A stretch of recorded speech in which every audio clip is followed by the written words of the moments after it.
اہم واقعہ ہے حضرت فاطمہ سے شادی کا۔ حضرت فاطمہ کی عمر 15 سال تھی، کہیں 18 سال تھی، اور آپ کی عمر 21 سال تھی، وہ تقریباً اتفاق ہے اس پر۔ تو ابوبکر رضی اللہ تعالیٰ عنہ حضرت فاطمہ کا رشتہ مانگنے آئے تو آپ نے معذرت کر دی۔ عمر رضی اللہ تعالیٰ عنہ مانگنے آئے، آپ نے معذرت کر دی۔ تو عبد الرحمن بن عوف رضی اللہ تعالیٰ عنہ نے حضرت علی سے فرمایا کہ تم جا کر بات کرو، تمہاری بات ہو جائے گی۔ کہنے لگے میرے پاس تو اپنا گھر بھی نہیں، اور میں تو بالکل فقیر ہوں، کہ اللہ کے نبی مجھے بیٹی دے دیں گے؟ عبد الرحمن بن عوف کہنے لگے بالکل دے دیں گے۔ تو حضرت علی تشریف لائے مسجد میں، اللہ کے نبی کے سامنے آ کے بیٹھ گئے۔ اب پہلے میں ایک حدیث سناتا ہوں۔ آپ نے فرمایا ما تزوجت وما زوجت الا بوحی من السماء نزل به جبریل، کہ دیکھو لوگو، میں نے جہاں شادی کی، جہاں میں نے اپنی بیٹیوں کی شادی کی، تو آسمان سے جبریل وحی لے کر آئے اور اللہ کا حکم سنایا کہ یہاں اپنی بیٹی کا نکاح کر دو۔ تو اب آسمان سے جبریل آ کے پیغام دے چکے ہیں کہ فاطمہ علی کے لیے ہے یا رسول اللہ، لیکن میرے نبی نے کیا کیا، یہ ایک سبق ہے جو میں آپ سب کو بتانے والا ہوں، اللہ کرے سب تک پہنچ جائے میری بات۔ تو آپ نے حضرت علی سے پوچھا کس لیے آئے ہو؟ تو وہ شرم کی وجہ سے بات نہ کر سکے، خاموش ہو گئے۔ تو آپ کو تو اندر کی بات کا علم تھا، تو آپ نے فرمایا کیا فاطمہ کا رشتہ مانگنے آئے ہو؟ کہ جی ہاں۔ کہنے لگے اچھا انشاءاللہ، یہ کہہ کر چلے گئے۔ ہاں نہیں کی، ہاں نہیں کی، انشاءاللہ۔ ہاں کیوں نہیں کی؟ اوپر تو ہاں ہو چکی تھی، جبریل پہلے آ کے خبر دے چکا ہے۔ ہاں کیوں نہیں کی میرے بھائی بہنوں؟ ہمیں سبق سکھانے کے لیے۔ فاطمہ جیسی بیٹی ہو، محمد مصطفیٰ جیسے والد ہوں، علی جیسا داماد بننے والا ہو، خامد فاطمہ کا بننے والا ہو، تو کوئی کہیں گنجائش ہے انکار کی؟ لیکن میرے نبی کی نظر آنے والے زمانوں پر تھی۔ آپ نے اپنی بیٹی فاطمہ کو بلایا کہ میری بیٹی، میں علی سے تیرا نکاح کرنا چاہتا ہوں، تمہیں منظور ہے؟ تو فاطمہ رضی اللہ تعالیٰ عنہ نے سکوت فرمایا اور خاموش ہو گئیں۔ تو ان کی خاموشی کو آپ نے سمجھا کہ شاید کوئی اندر میں تردد ہے، تو آپ نے کہا بیٹی میں تیری شادی اس سے کر رہا ہوں جو مجھے سب سے زیادہ محبوب ہے، جو علم میں سب سے زیادہ بھاری ہے، اور اللہ کے ہاں اس کا مرتبہ ہے۔ تو حضرت فاطمہ کی خاموشی ہاں تھی۔ پھر آپ باہر آئے اور آپ نے حضرت علی سے کہا لوگوں کو جمع کرو۔ پھر سارے لوگ جمع ہوئے اور آپ نے کہا جبریل نے مجھے اللہ کا پیغام سنایا ہے کہ میں اپنی بیٹی فاطمہ کا نکاح علی سے کر دوں۔ پھر آپ نے وہاں نکاح پڑھایا اور 400 درہم پر آپ نے شادی، مہر 400 درہم مہر پر آپ کا نکاح ہوا۔ اور حضرت علی سامنے بیٹھے تھے، تو آپ نے فرمایا علی میں نے فاطمہ بنت محمد کو تیرے نکاح میں دیا، تمہیں قبول ہے؟ تو انہوں نے زور سے کہا قبول ہے، اور ساتھ ہی سجدے میں گر گئے اور زور سے دعا مانگی، رب اوزعنی ان اشکر نعمتک التی انعمت علی وعلی والدی۔ تو آپ میرے نبی نے کہا آمین۔ اس کے بعد آپ نے سارے مہمانوں کو کھجور کھلائی اور شہد کا شربت پلایا۔ اس طرح تواضع کی، اس طرح مہمان نوازی کی۔ تو میں اس میں ایک بات عرض کرنا چاہتا ہوں میرے بھائی بہنوں، اولاد ہمارا سرمایہ ہے، ہم ان کی ہر خواہش پوری کرتے ہیں، لیکن جب شادی کا وقت آتا ہے تو ہم نہ بیٹے سے پوچھتے ہیں نہ بیٹی سے پوچھتے ہیں، اپنی مرضی سے طے کر دیتے ہیں۔ تو اس میں کئی قباحتیں پیدا ہوتی ہیں۔ باپ محمد مصطفیٰ ہیں، بیٹی فاطمہ ہیں، شوہر بننے والے علی ہیں، اور جبریل آ کر ہاں کرو پہلے کر چکے ہیں، اور آپ اپنی بچی سے پوچھتے ہیں میری بیٹی میں تیرا نکاح علی سے کر دوں۔ تو یہ ایک سبق تھا کہ بچے اور بچی سے پوچھو، بیٹی سے ماں باپ پوچھیں ہم یہاں تیرا رشتہ کرنا چاہتے ہیں، تجھے منظور ہے؟ اگر وہ کہے نہیں ابا نہیں اماں، تو اللہ کی قسم یہ اس کا حق ہے، اس پر سختی نہ کرو، زیادتی نہ کرو۔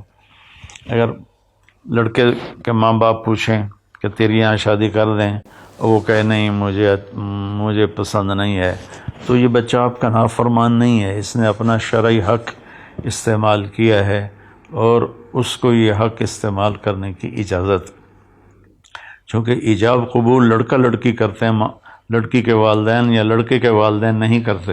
ایجاب و قبول تو لڑکی اور لڑکا کرتے ہیں۔ لیکن ہماری اپنی معاشرت ایسی بن گئی ہے کہ بیٹیوں سے پوچھتے ہی نہیں ہیں، بچوں سے پوچھتے ہی نہیں ہیں۔ اب کچھ تعلیم یافتہ طبقہ آ گیا ہے تو وہ اور ذرا حدود سے آگے چلا گیا ہے کہ وہ کورٹ میرج کرنے پر چلے جاتے ہیں۔ میرے بچوں یہ بھی غلط ہے۔ ابھی چند دن پہلے 2 بچہ بچی میرے پاس آئے، ڈاکٹر تھے، کہ لڑکی بچی سے میں نے پوچھا کہ آپ کے والدین راضی ہیں؟ لڑکے کے والدین تو راضی تھے، تو اس بچی نے کہا جی نہیں میرے ماں باپ راضی نہیں ہیں۔ میں نے کہا بیٹا میں تمہیں اللہ کا واسطہ دیتا ہوں، جس ماں نے تجھے 9 مہینے پیٹ میں اٹھایا اور 2 سال اپنی چھاتی کا دودھ پلایا، اور تیرا باپ صبح سے شام تک دھکے کھا کھا کے تمہارے لیے روٹی لایا، ان کو ناراض نہ کرنا۔ وہ راضی ہو جائیں بے شک شادی کرو، اگر وہ ناراض ہیں تو کبھی بھی یہ قدم نہ اٹھانا، کیونکہ میرے سامنے تو بہت واقعات ہیں کہ کورٹ میرج ہوتی ہے، عشق اور ہوتا ہے، شادی اور ہوتی ہے، شادی کے بعد جب مزاج ٹکراتے ہیں تو پھر طلاقیں ہو جاتی ہیں۔ تو میں ایک سائیڈ میں والدین کی عرض کر رہا ہوں کہ بچے کی رائے لیں، بچی کی رائے لیں، اگر وہ نہ کر دے تو پھر اس پر دباؤ نہ ڈالیں۔ ہاں اگر آپ چاہتے ہیں کہ یہیں کرنی تو سمجھائیں، پیار محبت سے سمجھائیں، سمجھ گئی بہت اچھی بات، پھر بھی انکار کرے تو میں آپ کو اللہ کے نبی کا واسطہ دیتا ہوں، ان کی بیٹی فاطمہ کا واسطہ دیتا ہوں، ان کے داماد علی کا واسطہ دیتا ہوں، جن پر یہ واقعہ ہوا۔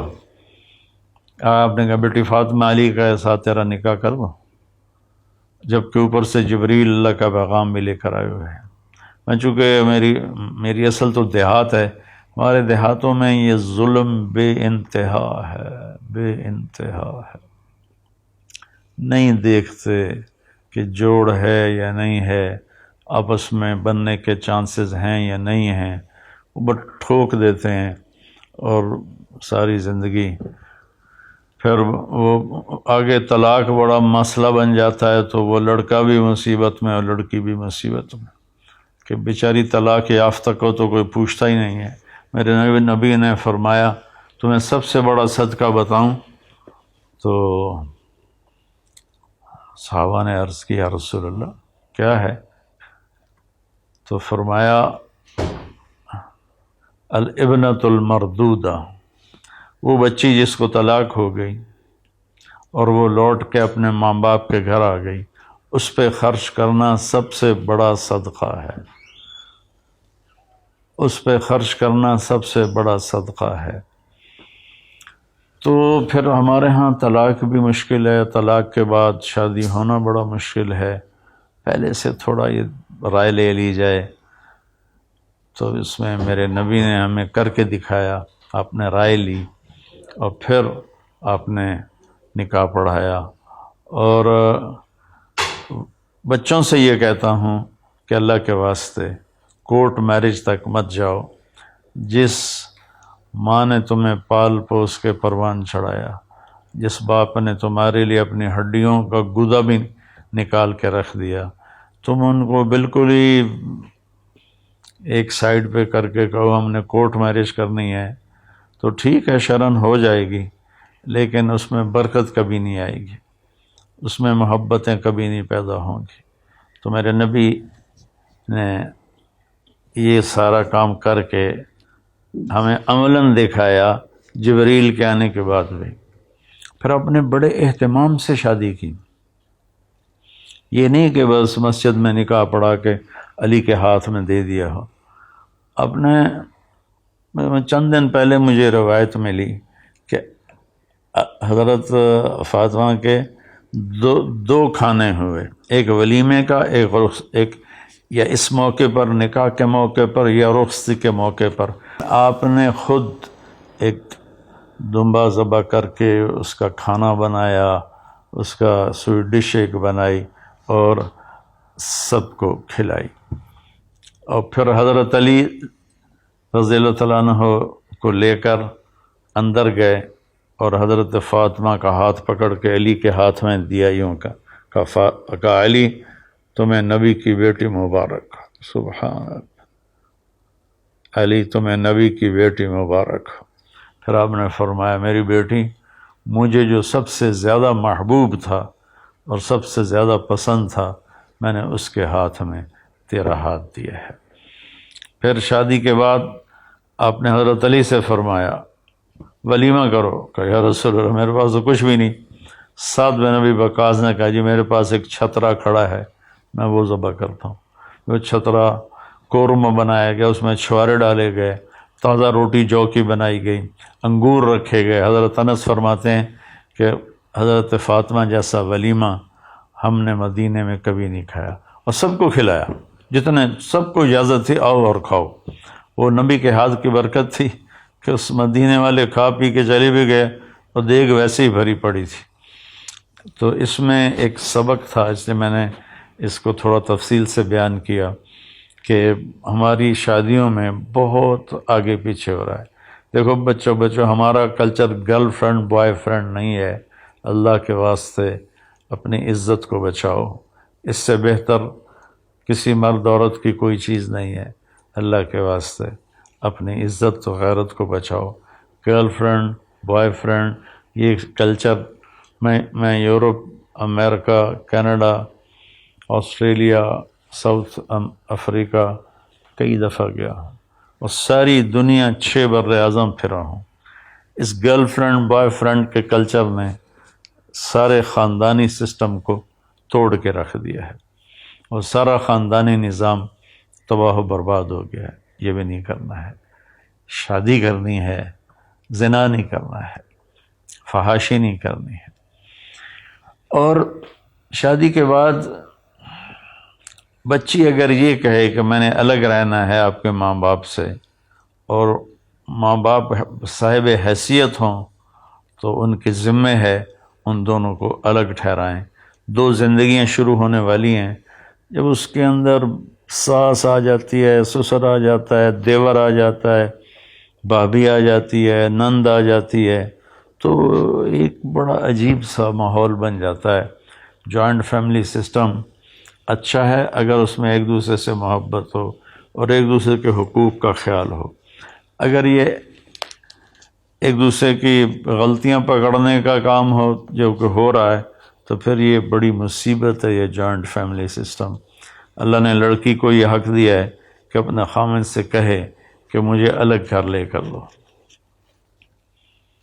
اگر وہ اس قابل نہیں ہے تو پھر اسی گھر میں کم از کم وہ اس کو ایک کمرہ، ایک ٹوائلٹ اور ایک کچن الگ ضرور دے، ایک پورشن۔ اگر اس کی بھی ہمت نہ ہو تو میں پھر کہا کرتا ہوں کہ پھر اللہ کے واسطے کسی کی بچی کی زندگی برباد نہ کرو کہ اس کے لیے رہنے کے لیے کمرہ ہی نہ ہو۔ تو شادی کے عنوان پر یہ بدعنوانیاں ہم میں ہوتی ہیں۔ اہتمام بھی ہے، اللہ کے نبی نے 2 ولیمے کروائے، تو ایسے شادی کرنا کہ کسی کو پتہ ہی نہ ہو، یہ بھی ٹھیک نہیں۔ ہمارے بعض دیندار لوگ اس میں بہت سختی کرتے ہیں۔ بعض اپنی بیٹیوں کو بٹھا کے گاڑی میں اور جا کے سسرال کے گھر چھوڑ کے آتے ہیں۔ یہ ساری باتیں غیر فطری ہیں۔ اپنی بیٹی کو عزت سے روانہ کرو، یہ اصل اس بچی کا حق ہے۔ اور اگر کسی کے پاس یہ گنجائش نہیں ہے تو جب تک وہ اس کا انتظام نہ کر لے وہ شادی نہ کرے، ورنہ گھر میں کھچڑی پک جاتی ہے۔ بہرحال محبت سے گھر چلتے ہیں۔ حضرت فاطمہ کی شادی اور یہ اس لیے سنا دی کہ اس میں یہ ایک سبق تھا جو مجھے آپ کے سامنے پیش کرنا تھا، اور کہہ بھی رہا ہوں، کہتا بھی رہتا ہوں، اور بہت شکر ہے اللہ کا لوگوں نے اس بات کو لیا ہے۔ بعضوں نے اس کا الٹ بھی کیا، مجھے گالیوں پر خط بھیجا ہے کہ تو بڑا ذمہ دار ہے، مالدار ہے، تیرے تو نوکر چاکر ہیں، ہمارے گھر میں تو ہمیں روٹی دینے والا کوئی نہیں، تو پھر بہو نہیں کرے گی تو اور کون کرے گا؟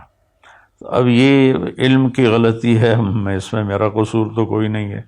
میرے نبی نے بھی جب حضرت علی کا الگ گھر بنا پھر فاطمہ کو روانہ کیا۔ تو اب ہمارا یہ عجمی ہماری معاشرت ہے کہ ہم ایک ہی جگہ سب رہنے کو کہتے ہیں اتفاق ہوگا۔ ایک جگہ رہنے سے اتفاق نہیں ہوتا، دلوں کے جڑ جانے سے اتفاق ہوتا ہے، اور زیادہ قریب ہونے سے اتفاق کے ٹوٹنے کا خطرہ ہوتا ہے۔ تو خیر، اس میں چونکہ سبق تھے، اس میں اہتمام کرنا، اس میں لوگوں میں اعلان کرنا، کھانا کھلانا سب جائز ہے۔ لیکن جیسے ہمارے مالدار کرتے ہیں، 50 لاکھ کی صرف ایک شادی ہوئی ہے، اس میں 50 لاکھ صرف آتش بازی پہ خرچ کر دیا گیا۔ تو ایسے ظالمانہ طریقے پر اللہ کا دیا ہوا مال کو آگ لگانا، یہ بھی بڑی نادانی کی بات ہے۔